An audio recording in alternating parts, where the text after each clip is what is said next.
નમસ્કાર, હું છું બરખા છું. તમે જાણો છો ને સિરીઝમાં સ્વાગત છે આપનું. તો દર્શક મિત્રો, આપણે આજે વાત કરીશું એક રહસ્યમય કિલ્લાની કે જે અજય કિલ્લા તરીકે જાણીતો છે. તો ભારતમાં અનેક પ્રાચીન કિલ્લા આવેલા છે જેમાં અનેક રહસ્યો છુપાયેલા છે.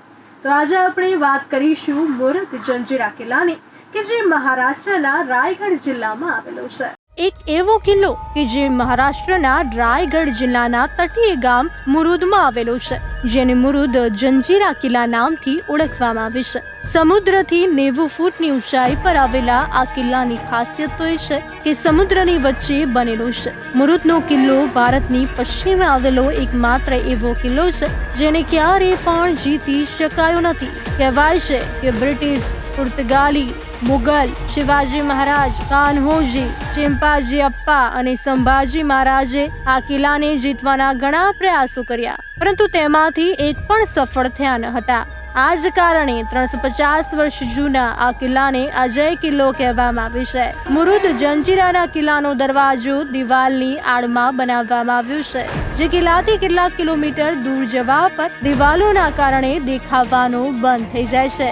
કહેવાય છે કે આ જ કારણે જ દુશ્મન કિલ્લાની નજીક આવવા છતાં પણ તેની અંદર ઘૂસી ન હતા શકતા, કારણ કે તેમને ખ્યાલ ન હતો કે અંદર કેવી રીતે જવું. કિલ્લાનું નિર્માણ 15મી સદીમાં થયું હતું. અહમદ સલ્તનતના માલિક અંબરની દેખરેખમાં નિર્માણ થયું હતું. મુરુદ જંજીરાના કિલ્લો 40 ફીટ ઊંચી દિવાલથી ઘેરાયેલો છે. 22 એકરમાં ફેલાયેલા કિલ્લામાં 22 સુરક્ષા કર્મીઓ.